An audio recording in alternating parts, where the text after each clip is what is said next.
Hi hello ವೀಕ್ಷಕರೇ, ಎಲ್ಲರೂ ಹೇಗಿದ್ದೀರಾ? ಚೆನ್ನಾಗಿದ್ದೀರಾ ಅಂತ ಭಾವಿಸ್ತಾ ಕರ್ನಾಟಕ ರಾಜ್ಯ ಸರ್ಕಾರ 3 ಗುಡ್ ನ್ಯೂಸ್ ಗಳನ್ನ ಕೊಟ್ಟಿರುವಂತದ್ದು. ಹಾಗಾದ್ರೆ ಆ 3 ಗುಡ್ ನ್ಯೂಸ್ ಗಳು ಏನು ಅನ್ನೋದನ್ನ ಒಂದೊಂದಾಗಿ ತಿಳಿಸ್ಕೊಡ್ತಾ ಹೋಗ್ತಾ ಇರ್ತೀನಿ. ಜೊತೆಗೆ ನೀವೇನಾದ್ರೂ ಕೂಡ ಹೊಸದಾಗಿ ನಮ್ಮ ಚಾನಲ್ಗೆ ಭೇಟಿಯನ್ನ ಕೊಟ್ಟಿದ್ರೆ ಮಿಸ್ ಮಾಡದೇ ನಮ್ಮ ಚಾನಲ್ ಅನ್ನ ಸಬ್ಸ್ಕ್ರೈಬ್ ಮಾಡ್ಕೊಳ್ಳಿ. ಫ್ರೀಯಾಗಿ ಸಬ್ಸ್ಕ್ರೈಬ್ ಮಾಡ್ಕೊಳ್ಬಹುದು. ಯಾಕಪ್ಪ ಅಂತಂದ್ರೆ ಕರ್ನಾಟಕ ರಾಜ್ಯ ಸರ್ಕಾರದ ಎಲ್ಲಾ ಒಂದು ಸ್ಕೀಮ್ಗಳ ಬಗ್ಗೆ ಆಗಿರ್ಬೋದು, ಬ್ಯಾಂಕಿನ ಸಾಲ ಸೌಲಭ್ಯಗಳ ಬಗ್ಗೆ ಆಗಿರ್ಬೋದು, ಜೊತೆಗೆ ಶೈಕ್ಷಣಿಕ ಸುದ್ದಿಗಳಿಗೆ ಸಂಬಂಧಪಟ್ಟಂತೆ ಆಗಿರ್ಬೋದು, ಎಲ್ಲಾ ಮಾಹಿತಿಗಳನ್ನ ತಿಳಿಸ್ಕೊಡ್ತಾ ಇರ್ತೇವೆ.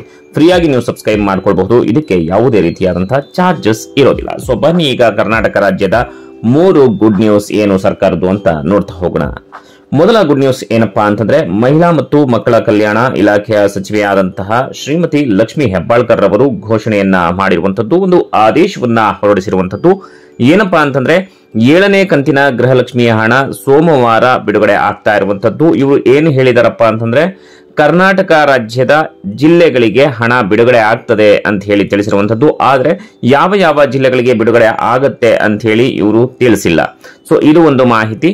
ಇನ್ನು ಎರಡನೆಯ ಒಂದು ಗುಡ್ ನ್ಯೂಸ್ ಏನಪ್ಪಾ ಅಂತಂದ್ರೆ, ಈಗ ಆಲ್ರೆಡಿ ಯಾರ್ಯಾರು ರೇಷನ್ ಕಾರ್ಡ್ ತಿದ್ದುಪಡಿಗೆ ಏನು ಹೆಸರನ್ನ ನೋಂದಾಯಿಸಿಕೊಂಡಿದ್ರು, ರೇಷನ್ ಕಾರ್ಡ್ ತಿದ್ದುಪಡಿಯನ್ನ ಮಾಡಿಸಿದ್ರು, ಅವರಿಗೆ ಗೃಹಲಕ್ಷ್ಮಿಯ ಹಣ ಬಂದಿರೋದಿಲ್ಲ.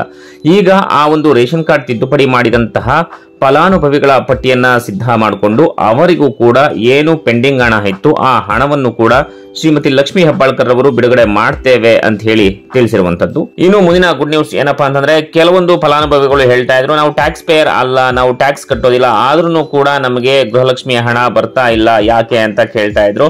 ಸೊ ವೀಕ್ಷಕರೇ, ಈಗ ಆ ಒಂದು ಪ್ರಾಬ್ಲಮ್ಸ್ ನೆಲ್ಲೂ ಕೂಡ ಸಾಲ್ವ್ ಮಾಡಿರುವಂತದ್ದು. ಯಾರು ಟ್ಯಾಕ್ಸ್ ಪೇಯರ್ ಇರೋದಿಲ್ವೋ, ಸೊ ಆದ್ರೂ ಕೂಡ ನಿಮ್ಗೆ ಸಿಸ್ಟಮ್ ನಲ್ಲಿ ನೋಡಿದಾಗ ಟ್ಯಾಕ್ಸ್ ಪೇಯರ್ ಆಗಿರೋದ್ರಿಂದ ನಿಮ್ಗೆ ಗೃಹಲಕ್ಷ್ಮಿಯ ಹಣ ಬರೋದಿಲ್ಲ ಅಂತ ಹೇಳಿ ನಿಮ್ಗೆ ಮೆಸೇಜ್ ಕೂಡ ಬಂದಿತ್ತು.